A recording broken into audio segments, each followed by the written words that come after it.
بسم اللہ الرحمن الرحیم۔ السلام علیکم ناظرین، آپ کا میزبان علی حسین اسکائی نیوز کے ساتھ ایک بار پھر سے حاضر ہوں۔ جی، حکومت کیا کرنے جا رہی ہے؟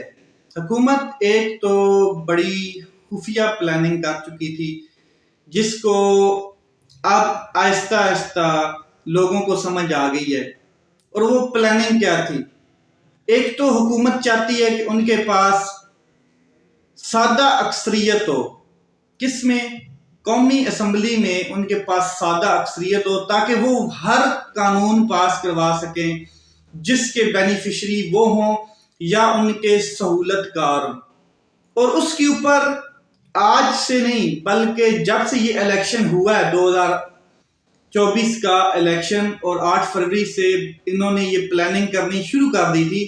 کہ اس بار بھلے ہی کولیشن گورنمنٹ پھر ہماری ہے، مگر اس بار ہمارے پاس سادہ اکثریت ہونی چاہیے،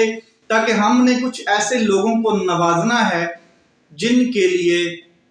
قانون میں ترمیم کرنی بہت ضروری ہے، آئین میں ترمیم کرنی بہت ضروری ہے۔ اور سادہ اکثریت کتنے فگرز پہ آتی ہے؟ 224 کا فگر سادہ اکثریت کہلاتا ہے، چاہے وہ ایک پارٹی لے کے آ جائے، چاہے وہ تمام پارٹیز اکٹھی مل کے جو کولیشن گورنمنٹ ہے 224 کے فگر کو ہٹ کر جائیں، تو 224 کا ہٹ جو ہوتا ہے وہ سادہ اکثریت ہوتی ہے، تب جا کے کوئی قانونی مسودہ پیش کیا جاتا ہے اور اس میں آئین کی ترمیم کی جا سکتی ہے۔ اب آئین کی ترمیم جو سب سے زیادہ ضروری ہے اس ٹائم، وہ حکومت وقت سمجھتی ہے کہ Pakistan supreme court of Pakistan کے چیف جسٹس قاضی فائز عیسیٰ صاحب کی مدت ملازمت میں توسیع، خاص کر کے ایکسٹینشن کی بات میں نے آج سے 2 ہفتے پہلے یہ بات کلیئر کر دی تھی کہ ایکسٹینشن دی جائے گی، ایکسٹینشن ہر حالت میں دی جائے گی۔ اس کے لیے بہت سے پاپڑ بیلے جانے، بہت سی قانون سازی ہونی ہے اور بہت سے بلنڈر بھی ہونے، جھرلو بھی پھیرا جانا ہے۔ اب قاضی فائز صاحب کو ایکسٹینشن کی خبر بالکل سامنے آئی ہے اور ARY نیوز نے اس کو بریک کیا کہ قاضی فائز عیسیٰ کو 3 سال کی مدت ملازمت کی توسیع کا فیصلہ کیا جا رہا ہے، اس کے اوپر غور کیا جا رہا ہے، اس کے اوپر میڈیٹیشن ہو رہی ہے، قانون سازی کے لیے مسودہ تیار کیا جائے گا، پھر آئین کی میں ترمیم ہوگی۔ اس سے پہلے کیا ہونا ہے؟ اس سے پہلے میں آپ کو بتا دوں، اس سے پہلے 224 کا جو میجیکل فگر ہے اس کو ٹچ کرنا ہے جا کے حکومت نے، اور وہ کیسے کر سکتی ہے؟ ویسے تو یہ حکومت فارم 47 کی حکومت ہے، اور ٹوٹل نون لیگ نے صرف 17 18 یا 35 حد لگا لیں سیٹیں جیتی ہوئی ہیں۔ پھر آپ دیکھ لیں کہ 80 سیٹس کے قریب پی ٹی آئی یہ دعویٰ کر چکی ہے کہ ان کی سیٹیں چھینی گئی ہیں اور ہر سائڈ سے چھینی گئی ہیں۔ تو ان کی حکومت چند ارکان ایسے ہیں جو یہ سمجھتے ہیں کہ اگر کوئی چیف جسٹس اور آ جاتا ہے اور وہ ہماری پالیسی سے اتفاق نہیں کرتا ہے، ہمارے لیول پہ اتفاق نہیں کرتا ہے، تو یہ جو فارم 47 اور فارم 45 کا معاملہ ہے اس کے اوپر ہماری حکومت چلی جائے گی، اور حقیقت یہی ہے۔ لیکن اگر تو یہ قاضی فائز عیسیٰ صاحب رہتے ہیں جس نے ابھی تک جو بھی فیصلہ دیا ہے اور وہ ہمارے مفاد میں گیا ہے، ہمارے فائدے میں گیا ہے، ہم اس کے بینیفیشری ہیں، تو پھر یہ ہوگا کہ ہمیں مزید یہ حکومت کرنے کا موقع ملے گا اور 5 سال کمپلیٹ کر جائیں گے۔ یہ 5 سال کمپلیٹ کرنے کے جو خواب ہیں یہ بڑے اچھے ہیں، دیکھنے چاہیے، ضروری ہیں، مگر اب آئین میں ترمیم کے لیے ان کو ضروری ہوگی 224 سیٹیں۔ 224 سیٹیں ان کے پاس نہیں ہیں، تقریباً 103-4 ووٹ ان کے پاس تھے اور وہی ان کے پاس سیٹس ہیں۔ اب کوشش کیا کی جا رہی ہے؟ کوشش یہ کی جا رہی ہے کہ جو ڈاکہ مارا جا رہا ہے، پہلے تو ایک بلے کے نشان سے ان کو بینیفٹ ہوا، وہ بھی قاضی فائز عیسیٰ صاحب نے فیصلہ دیا، پھر لیول پلینگ فیلڈ چھین لی، پھر باقی آپ نے دیکھا ROs اور DROs، وہ بھی عدلیہ سے پاکستان تحریک انصاف یہ کیس جیت چکی تھی، لاہور ہائی کورٹ نے یہ فیصلہ کر دیا تھا کہ بالکل جی DC اور ڈپٹی کمشنرز اور کمشنرز کیسے ROs لا سکتے ہیں، تو خود ہی ڈیٹینشن آرڈر جاری کر رہے ہیں۔ لیکن قاضی فائز عیسیٰ صاحب نے اس کو کالعدم کرا کے ROs اور DROs وہی بیوروکریسی سے اٹھا کے دے دیے۔ تو یہ سارے فیصلے تو بینیفیشری کون ہوا؟ یہی حکومت ہوئی، اور بینیفیشری کیا گیا کس کی جانب سے، سہولت کاری کس نے کی، سپریم کورٹ آف پاکستان کی جانب سے، قاضی صاحب کی جانب سے۔ اب معاملہ آئے گا مخصوص نشستوں کا۔ لاہور ہائی کورٹ میں بھی بینچ بن چکا ہے، مخصوص نشستوں کے حوالے سے پشاور ہائی کورٹ میں بھی معاملہ چل رہا ہے۔ یہ سارے معاملے اکٹھے ہو کر ہر حالت میں جانے ہیں سپریم کورٹ آف پاکستان میں، یہاں سے فیصلے ہوں گے، اور ہائی کورٹس اگر اس کے اوپر فیصلے صحیح نہیں دے پاتی ہیں، کوئی اس میں تزلزل رہ جاتا ہے، بقایا جات رہ جاتی چیز، تو پھر یہ معاملہ سیدھا جانا ہے سپریم کورٹ آف پاکستان میں۔ آگے بیٹھے ہیں موصوف قاضی فائز عیسیٰ صاحب، جن کے فیصلے تاریخ میں لکھے جائیں گے، بلے کے نشان سے لے کر 8 فروری کے الیکشن تک تمام فیصلے لکھے جائیں گے۔ تو ہونا کیا ہے کہ جیسے یہ فیصلہ سپریم کورٹ آف پاکستان میں جانا ہے، تو یہ بال سپریم کورٹ آف پاکستان کی قاضی فائز عیسیٰ صاحب کی جیب میں آ جانی ہے کہ اب کیا وہ ایکسٹینشن کا گولڈن چانس حاصل کرنا چاہتے ہیں یا مس کرنا چاہتے ہیں۔ اگر تو وہ چاہتے ہیں کہ ایکسٹینشن لیں اور اپنی انجوائمنٹ کرتے رہیں جیسے لگے ہوئے ہیں، تو پھر وہ کیا کریں گے کہ مخصوص نشستوں کا فیصلہ جو ہے وہ پی ٹی آئی کے خلاف دے دیں گے، اور جیسے پی ٹی آئی کے خلاف یہ فیصلہ آئے گا تو ظاہر ہے پھر مخصوص نشستیں الیکشن کمیشن اٹھا کے دے دے گا حکومت کو، اور حکومت کا یہ میجیکل فگر 230 تک جا پہنچے گا، اور پھر من مانی کی آئین میں ترامیم ہوں گی، ایک ایکسٹینشن ادھر ملے گی، ایک ادھر ملے گی، ایک ادھر سے سرخرو ہوگا، ایک ادھر سے سرخرو ہوگا، تمام اپنے مقاصد میں کامیاب ہو جائیں گے۔ اور اگر ایسا نہیں ہوتا ہے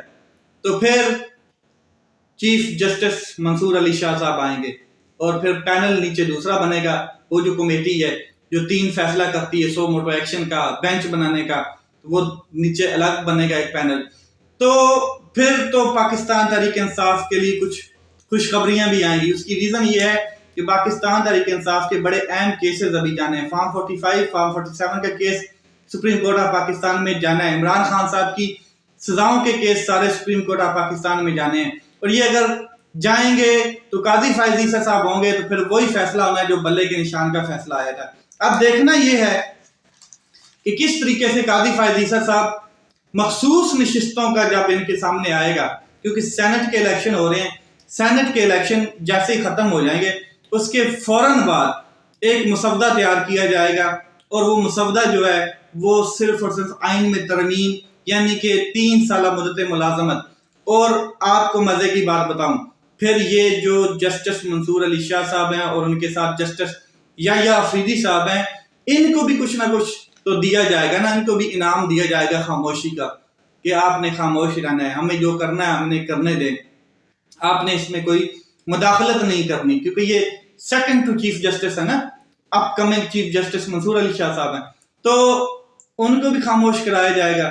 اور وہ تو آپ نے ایک تصویر جو وائرل ہوئی ہے سپریم کورٹ آف پاکستان کی، اس میں سے دیکھا ہے کہ کس طریقے سے مسکراہٹوں کے تبادلے ہو رہے تھے، ایسے لگ رہا تھا کہ جیسے سپریم کورٹ آف پاکستان اور حکومت کی میٹنگ نہیں ہے بلکہ فیملی میٹنگ چل رہی ہے۔ تو آپ نے دیکھا اسی طریقے سے ان کو بھی ریوارڈ بھی دیا جائے گا، اور آپ کو پتہ نوازتا ہے اور صحیح کر کے نوازے گا، اور بڑے خوبصورت طریقے سے نوازے گا۔ تو یہ اگر وہ خاموشی سے یہ چیزیں حاصل کرنے میں کامیاب ہو جاتے ہیں تو پھر معاملہ کہاں پہ آ کے خراب ہوگا، تحریک انصاف مکمل طور پہ پھر اگلے 3 سال کے لیے عدلیہ کے معاملات میں دیوار کے ساتھ لگ جائے گی، چنی جائے گی۔ تحریک انصاف کے تمام کیسز جو عدلیہ میں جانے ہیں وہ سارے رگڑے لگ جائیں گے، اور عمران خان صاحب اگلے 3 سال پھر بہت مشکل ہے کہ سزائیں معاف کرا کے پاکستان کے پھر کسی فورم پہ آ کے الیکشن لڑیں اور باہر آئیں، بہت مشکل ہے۔ لیکن عمران خان صاحب بھی ڈٹے ہوئے ہیں، عمران خان صاحب ہمت نہیں آ رہی ہے، وہ کہہ رہے ہیں جو مرضی کر لو، آخری گیند تک لڑوں گا، اور قوم کو یہ جو قوم کو ٹریننگ ہو چکی ہے نا، یہ بڑی کمال کی ہے۔ یہ ایک عمران خان نہیں، اب کئی عمران خان جنم لے چکے ہیں پاکستان میں، کئی عمران خان اس ہسٹری میں اب سامنے نکلیں گے اور مقابلہ کریں گے اشرافیہ کا۔ پھر بہرحال یہ ایئر وائی نیوز نے اس کو بریک کیا کہ ایکسٹینشن کا معاملہ پہ غور فکر کیا جا رہا ہے، اور یہ دینی ہے۔ انتظار کرتے تھے نون لیگ والے کہ قاضی فائز عیسیٰ آئے گا، تب نواز شریف آئے گا، تب ہم اپنے معاملات سپریم کورٹ آف پاکستان میں لے کر جائیں گے، تب ہمیں ریلیف ملیں گے۔ اور آج تک جب سے قاضی فائز عیسیٰ صاحب آئے ہیں، ایک کیس ایسا نہیں ہے جس میں ان کو ریلیف نہ ملا ہو، جس سے ان کو بینیفیشری نہ ہوئے ہوں، اور ایک سو موٹو ایکشن نہیں لیا تاکہ قومی مفاد کے اوپر کوئی ایک سو موٹو ایکشن لیا۔ سب سے بڑا بلنڈر 8 فروری کو ہوا ہے، اس کے اوپر قاضی فائز عیسیٰ خاموش ہیں، عدلیہ خاموش ہے۔ پھر 6 ججز کے حوالے سے اگر میں بات کروں تو جو کمیشن بنایا گیا ہے چیف جسٹس سابق جو چیف جسٹس ہیں تصدق جیلانی صاحب کے حوالے سے، اس کو پاکستان تحریک انصاف نے مسترد کر دیا، اس کو سندھ بار کورٹ نے جو ہے ہائی کورٹ کی بار کورٹ ہے اس نے مسترد کر دیا، اس کو بڑے بڑے سیاستدان اور بڑے بڑے جو قانون دان ہیں اس کو مسترد کر چکے ہیں، بہت سے سوالات اٹھائے جا چکے ہیں، اور حکومت خود ہی کابینہ میں یہ فرما چکی ہے کہ جو ججز نے الزامات لگائے ہیں ایگزیکٹو کے اختیارات کے حوالے سے، مداخلت کے حوالے سے، ہم اس کی مذمت کرتے ہیں، وہ جھوٹے الزامات ہیں، بے بنیاد ہیں، ان کی کوئی تصدیق نہیں ہے۔ اور جو ٹی آر اوز، اب جو ٹی آر اوز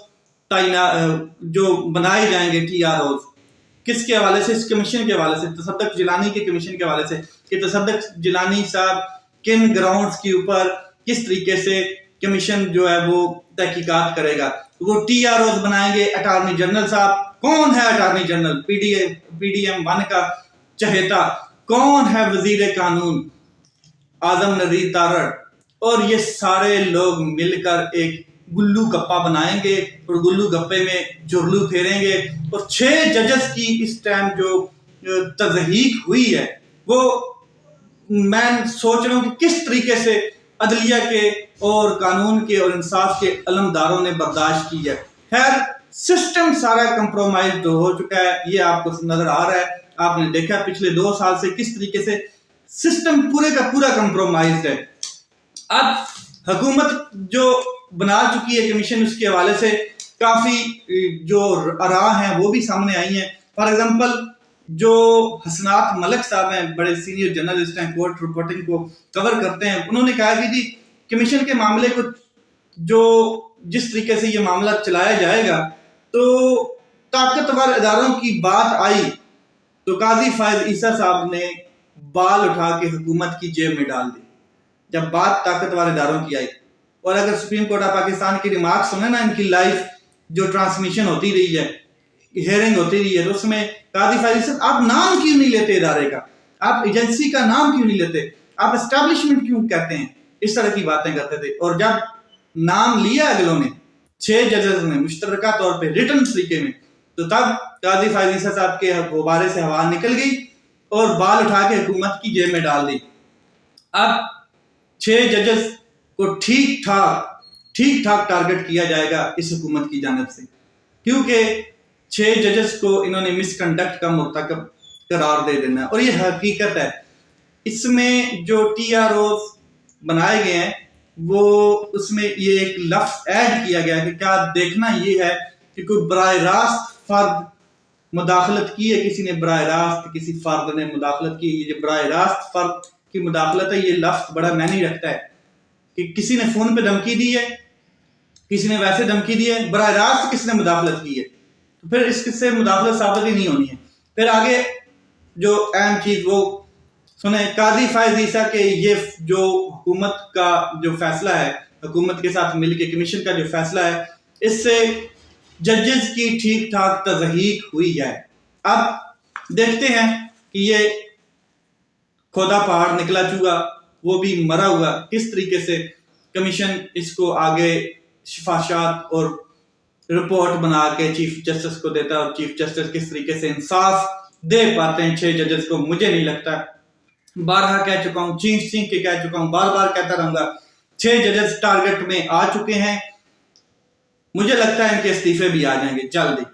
اور 6 ججز کے استعفے جلد آنے والے ہیں، اس میں کوئی شک نہیں ہے، یہ آپ نوٹ کر لیں۔ 6 ججز کے اوپر بہت پریشر ہوگا، ان کو کسی کیس میں شامل بھی نہیں کیا جائے گا، اور ان کے اوپر جو پریشر ہے وہ آپ سوچ بھی نہیں سکتے۔ اب پاکستان تحریک انصاف اس کمیشن کو تو مسترد کر چکی ہے، اور انہوں نے کہا کہ میمو گیٹ جیسا ایک کمیشن بنایا جائے جس میں حاضر سروس ججز موجود ہونے چاہیے، یہ کمیشن ہم مسترد کرتے ہیں۔ اس کمیشن کی کوئی جو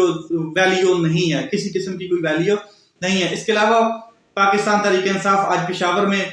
بڑا اجتماع کرنے جا رہی ہے، ریلی کی قیادت کریں گے بیرسٹر گور صاحب اور پھر شیر عبد المرضی صاحب اور باقی، اور آج دیکھتے ہیں۔ میں تو کہتا ہوں یہ ریلی نکالنی تو پنجاب میں نکالیں، سندھ میں نکالیں، کے پی کے میں آپ کی ریلی کا کوئی فائدہ نہیں ہے، عوام تو پہلے ہی آپ کے ساتھ ہے کے پی کے کی، ان کو موبلائز کریں جو پنجاب کے لوگ ہیں۔ لیٹس سی کیا ہوتا ہے۔ اپنا خیال رکھیں، اپنے بھائی کے اس چینل کا خیال رکھیں۔ پاکستان